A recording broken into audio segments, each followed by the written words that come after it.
দেখা হবে রাসেলস ভাইপারের বিষ মানুষের রক্তে কি পরিবর্তন ঘটায়। তার জন্য কিছুটা মানুষের রক্ত সংগ্রহ করে তাতে কয়েক ফোঁটা বিষ মিশিয়ে এই পরীক্ষা করা হবে। এখন একটা বিকারে কিছুটা মানুষের রক্ত নিয়ে সেখানে একটা সিরিঞ্জের মাধ্যমে দেয়া হচ্ছে ভাইপারের বিষ। দেখতে পাচ্ছেন মুহূর্তের মধ্যেই রক্তটা জমাট বেঁধে পুরোপুরি একটা জেলিতে পরিণত হয়ে গেল।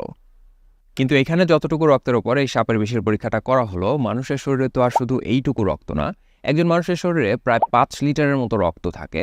তো মানুষের শরীরে এই সাপের বিষ ঢোকার পরে যেহেতু অনেক বেশি রক্তে একটুখানি বিষ ঢোকে, এই বিষটা ডাইলিউটেড হয়ে যায় বা পাতলা হয়ে যায়, যার জন্য একেবারে মানুষের শরীরের সবটুকু রক্ত জমাট বাঁধিয়ে জেলি করে ফেলতে পারে না। যদি তাই হতো তাহলে তো সাপে কাটার কয়েক মিনিটের মধ্যেই মানুষের মৃত্যু ঘটতো। বাস্তবে কিন্তু সেরকম হয় না।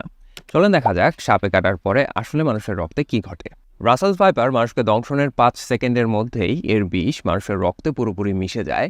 যদিও এই বিষ মানুষের রক্তটাকে পুরোপুরি জেলিতে পরিণত করতে পারে না, তবে এর মধ্যে থাকা প্রিকোয়াগুলেন্ট মানুষের রক্তে অনেকগুলো ছোট ছোট রক্ত জমাট তৈরি করতে সক্ষম হয়। চলেন দেখা যাক এর সাথে আর কি কি ঘটনা ঘটে। নাম্বার 1, রাসেলস ভাইপারের বিষ মানুষের রক্তনালিকার দেয়ালকে ড্যামেজ করতে পারে, যার ফলে এই ড্যামেজ হয়ে রক্ত লিক করতে পারে, সেখান থেকে ইন্টারনাল ব্লিডিং হতে পারে। নাম্বার 2, আমাদের রক্তনালিকাতে নর্মালি কিছু রাপচার বা ড্যামেজ হয়।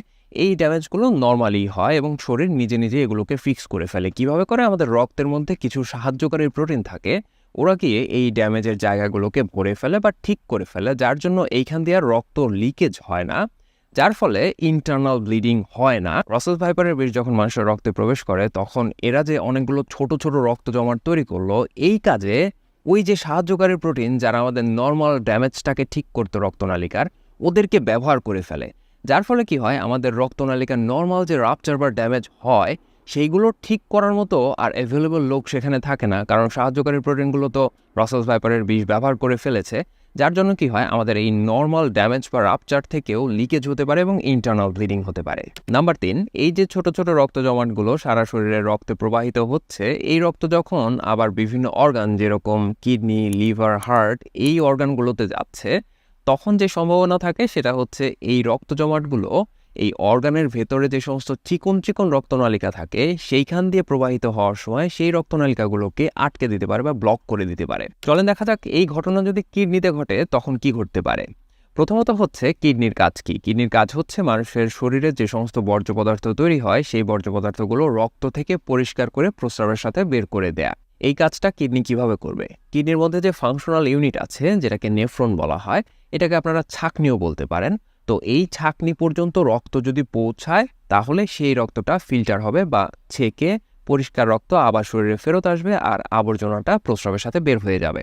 এখন এই ছোট ছোট রক্ত জমাটের কারণে যদি কিডনিতে রক্ত পৌঁছানোর রাস্তাটা ব্লক হয়ে যায় তাহলে রক্ত ছাঁকনি পর্যন্ত পৌঁছাতে পারবে না এবং রক্তটা পরিষ্কারও হতে পারবে না, কিন্তু মানুষের শরীরে কন্টিনিউয়াসলি বর্জ্য পদার্থ তৈরি হতে থাকবে। অপরদিকে কিডনির মধ্যে যে সমস্ত কোষ বা টিস্যু আছে এদের নিজেরও খাবার দাবার দরকার, অক্সিজেন দরকার হয়, আর এই খাবার এবং অক্সিজেন কিডনি পর্যন্ত আসে হচ্ছে রক্তের মাধ্যমে। যদি কিডনি পর্যন্ত রক্ত প্রবাহ বন্ধ থাকে বা স্বল্প হয় সেই ক্ষেত্রে এই কাজগুলো ব্যাহত হবে এবং কিডনি ড্যামেজ হওয়া শুরু হবে। তবে ভয়ের কিছু নেই, সাপে কাটা রোগীকে সঠিক সময়ে সঠিক চিকিৎসা দিলে রোগী ভালো হয়ে যায়। কাউকে সাপে কাটলে তাকে যত দ্রুত সম্ভব নিকটবর্তী হসপিটালে নিয়ে যেতে হবে, সেখানে কর্তব্যরত ডক্টর যিনি থাকবেন তিনি তার চিকিৎসা করবেন, অথবা তাকে কোথায় নিয়ে গেলে ভালো হবে সেই পরামর্শ তিনি দিবেন। আপনার পাশের হসপিটালে রাসেলস ভাইপারের অ্যান্টিভেনম পাওয়া যেতে নাও পারে, তো কোথায় কোথায় রাসেলস ভাইপারের অ্যান্টিভেনম পাওয়া যাচ্ছে সেই খোঁজ খবর নিয়ে রাখতে পারেন। যখন কেউ কোনো দুর্ঘটনার শিকার হবেন তাকে যেন অতি দ্রুত সেই হসপিটালে নিয়ে যাওয়া যায়। তবে সেরকম একটা হসপিটাল যদি আপনার এলাকা থেকে অনেক বেশি দূরত্বের পথ হয় তাহলে রোগীকে শুরুতে পার্শ্ববর্তী যে হসপিটাল আছে সেইখানে নিয়ে যেতে হবে এবং সেখানে যে ডক্টর আছেন তার সাথে কথা বলে নিশ্চিত হয়ে নিতে হবে রোগীকে দূরের পথে নেয়ার আগে তার কি কোনো ইনিশিয়াল ট্রিটমেন্ট দরকার আছে কিনা। সাপে কাটা রোগীকে যে অ্যান্টিভেনম দেওয়া হয়, এই অ্যান্টিভেনম আসলে মানুষের শরীরে কিভাবে কাজ করে? অ্যান্টিভেনম হচ্ছে বেসিক্যালি অ্যান্টিবডি, এদের বাইন্ডিং সাইট থাকে। এদেরকে যখন মানুষের শরীরে প্রবেশ করানো হয় তখন এরা গিয়ে সাপের বিষটাকে খুঁজে বের করে তাদের বাইন্ডিং সাইটে বাইন্ড করে নিউট্রালাইজ করে ফেলে, মানে অকার্যকর করে ফেলে। এখন ইন্টারেস্টিং প্রশ্ন হচ্ছে, এই যে সাপে কাটার পরে একজন মানুষকে অ্যান্টিভেনম দেয়া হচ্ছে, এই অ্যান্টিভেনম গিয়ে সাপের বিষটাকে চিনবে কিভাবে? এই ব্যাপারটা বোঝা সহজ হবে যদি আপনাকে বলি অ্যান্টিভেনম আসলে বানানো হয় কিভাবে। যেই সাপের জন্য অ্যান্টিভেনম বানানো হবে, বিজ্ঞানীরা প্রথমে সেই সাপের বিষ সংগ্রহ করেন এবং সেখান থেকে কিছুটা বিষ নিয়ে সেটাকে অনেকটা ডাইলিউট করা হয়, মানে পাতলা করা হয়। এরপরে পাতলা করা বা দুর্বল বিষটাকে একটা ঘোড়া অথবা শিপের শরীরে প্রবেশ করানো হয়। ঘোড়া বা শিপের শরীরে তখন এই বিষের এগেইনস্টে ন্যাচারালি অ্যান্টিবডি তৈরি হবে। এই অ্যান্টিবডি গিয়ে সেই বিষটাকে নিউট্রালাইজ করে ফেলবে বা অকার্যকর করে ফেলবে। তখন যেটা করা হয়, এই ঘোড়া বা শিপের শরীর থেকে এই অ্যান্টিবডিগুলোকে সংগ্রহ করা হয়, সংগ্রহ করে সেগুলোকে পিউরিফাই করা হয় এবং সেগুলোই পরবর্তীতে ওই সাপের এগেইনস্টে অ্যান্টিভেনম হিসেবে ব্যবহার করা হয়। যখন ওই সাপ কোনো মানুষকে কামড় দেয় তখন এই অ্যান্টিভেনম ওই মানুষের শরীরে প্রবেশ করানো হয় যেন এরা গিয়ে ওই বিষটাকে নিউট্রালাইজ করে ফেলতে পারে। এখান থেকে বোঝা যাচ্ছে কোনো একটা অ্যান্টিভেনম তৈরি করার জন্য প্রথমে আমাদের ওই সাপের বিষটা দরকার।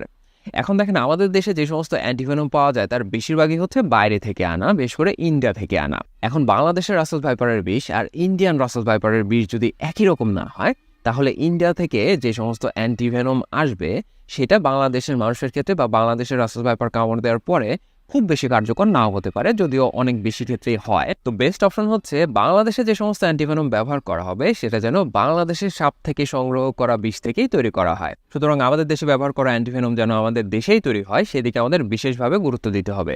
এখন চলেন দেখা যাক সাপে কামড়ানোর পরে কোন ভুলগুলো করা যাবে না। সাপের কামড়ানো জায়গাতে অথবা তার আশেপাশে কোনো রকম ডোর বাঁধা বা গিট লাগানো যাবে না।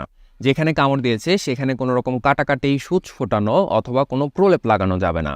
ওঝা, বৈদ্য বা কবিরাজের কাছে গিয়ে সময় নষ্ট করা যাবে না। হাসপাতালে নেওয়ার পথে রোগীর কথা বলতে অসুবিধা হলে অথবা নাকে নাকে কথা বললে অথবা মুখ থেকে লালা ঝরলে রোগীকে কোনো কিছু খেতে দেওয়া যাবে না। সাপে কাটা জায়গাতে কোনো রকম রাসায়নিক পদার্থ, অ্যালকোহল, হার্বাল ঔষধ বা মুখের লালা ইত্যাদি কোনো কিছুই দেওয়া যাবে না। রোগীকে তেল, ঘি, মরিচ অথবা বিভিন্ন গাছগাছালির রস খাইয়ে বমি করানোর চেষ্টা করা যাবে না। ব্যথা কমানোর জন্য কোনোভাবেই রোগীকে অ্যাসপিরিন দেওয়া যাবে না, কারণ অ্যাসপিরিন হচ্ছে ব্লাড থিনার। এমনিতেই সাপে কামড়ের কারণে রোগীর ইন্টারনাল ব্লিডিং হওয়ার সম্ভাবনা অনেক বেড়ে যায়। এর মধ্যে যদি আবার অ্যাসপিরিন দেওয়া হয় তাহলে এই সম্ভাবনা আরও অনেক বেশি পরিমাণে বেড়ে যেতে পারে। সবশেষ এবং সব থেকে গুরুত্বপূর্ণ হচ্ছে কোনোভাবেই ভয় পাওয়া যাবে না বা আতঙ্কিত হওয়া যাবে না এবং রোগীকেও প্রতিনিয়ত সাহস দিতে হবে। সাপে কাটলেই যে একজন মানুষের বড় ধরনের কোনো একটা ক্ষতি হয়ে যাবে, এই ধারণাটা আসলে ভুল। এটা আসলে নির্ভর করে আপনি সাপে কাটার পরে রোগীটাকে কিভাবে হ্যান্ডেল করছেন। আপনি যদি সাপে কাটার পরে খুব দ্রুত নিকটস্থ হসপিটালে নিয়ে যান এবং চিকিৎসার ব্যবস্থা করেন তাহলে এই রোগীর আসলে কোনো সমস্যাই হওয়ার কথা না। ভালো থাকবেন সবাই। আসসালামু আলাইকুম।